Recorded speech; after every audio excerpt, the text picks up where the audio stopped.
I wanted to share with you a little bit more about my journey and how I became a full-time artist, and also share 4 things that I've learned that hopefully will help your journey be a little bit easier than mine was. I've overcome a lot of fear and self-doubt, procrastination and inertia, financial insecurity, and I'm sure a lot of you know what that feels like. 2019 was the year that I finally became a full-time artist. I quit my job and I literally traveled all over the world painting murals.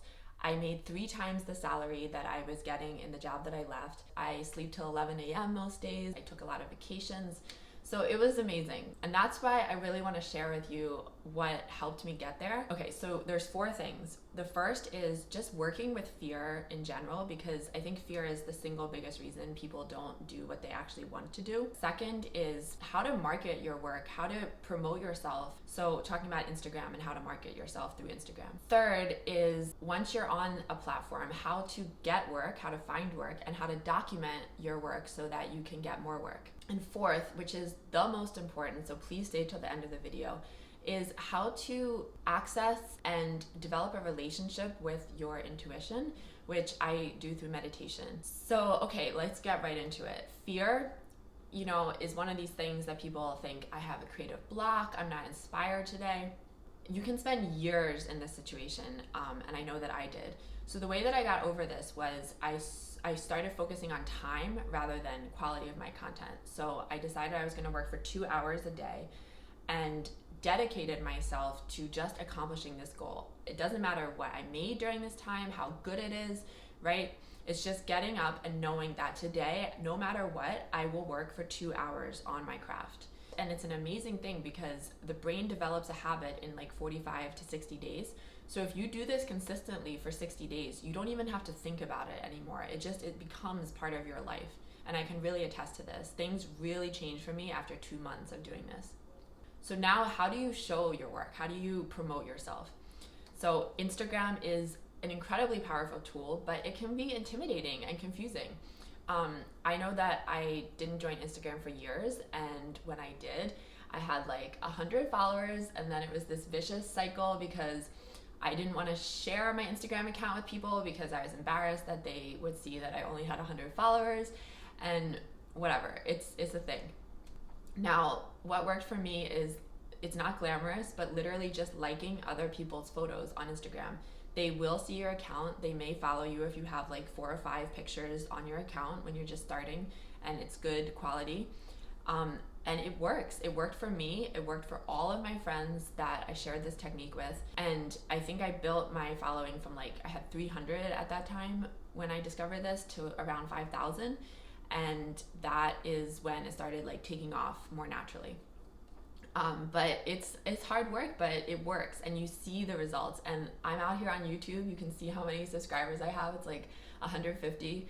I'm doing the same thing, right? It's just the slow and steady growth. So how do you find more work and how do you document your work so that you find even more? So when I first started out, I used 2 websites, Craigslist and Thumbtack. Thumbtack is kind of this TaskRabbit website. It's basically this energetic shift from taking the work that you're doing in the privacy of your own home and doing it for someone else, getting paid for it and bringing it out into the world. And it doesn't matter if you're making $100 painting your neighbor's bedroom.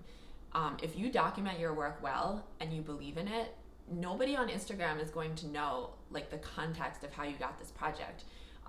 You could be making $10,000 painting some mansion, right? You are the one that has to promote yourself in that way. As artists, we always want to share our final piece, and show the best version of our art. But it's really important to include people in the process. Take work in progress photos and post them, and people become engaged. They're excited. They see this thing developing before them and they feel a part of it. And that's what Instagram is all about. It's bringing people into your world and including them on your journey. So very important to take work in progress photos, but of course, if you don't have an amazing camera, which I definitely do not, a little bit of editing in Photoshop goes a long way, just to fix the lighting and whatever. Okay, so last practice, which is so important, is the meditation, because I really believe that we all have such a unique path. We can listen to other people's stories and how they got to where they are, but unless you're following like what is the truth for you at each step of the way, like that is the way that you're going to start blossoming and things will start unfolding for you. So it's one step at a time, like what our intuition tells us, doing that, and then the next thing our intuition tells us, doing that. Meditation is a place where you can just rest, and the thoughts will come, the thoughts are there, but you don't have to identify with them or get caught in them and tangled in them. And the amazing thing that I've learned myself, or I've experienced, it's taken time, it's taken years, but the nature of those thoughts, like what you're actually thinking about, starts to change on its own effortlessly. Now there is effort because you're doing the practice every day, but you don't have to sort of like direct or change your thinking. And so maybe even like the personality that you think you have, maybe you think, oh, I'm a negative person, I have these negative thoughts. The thought patterns that you have, they actually start changing on their own, and you realize that you actually aren't the things that you thought that you were. And this is the most beautiful, amazing experience, when you start actually experiencing that you are beyond all of these things that you thought that you were. So this is a source of courage for me and inspiration, and also a resting place, because it's not about being good, it's not about doing the right things, it's about just sitting with yourself. And that's one of the reasons that I meditate at the end of the day, because that helps me sort of detach from whatever events have happened in the world in that day, and just come back to pure rest, and then go to sleep. I hope these 4 things sort of combine, because I really think that our internal world and our external world are very, very interconnected. Be in the world as you are inside, and meditation can help you reach like alignment with that. So I hope this helped. I really do. I want to hear what you think and feel about all of these things, and let me know. Please comment below, and if you want to hear anything else, comment that as well. And have a beautiful rest of your day.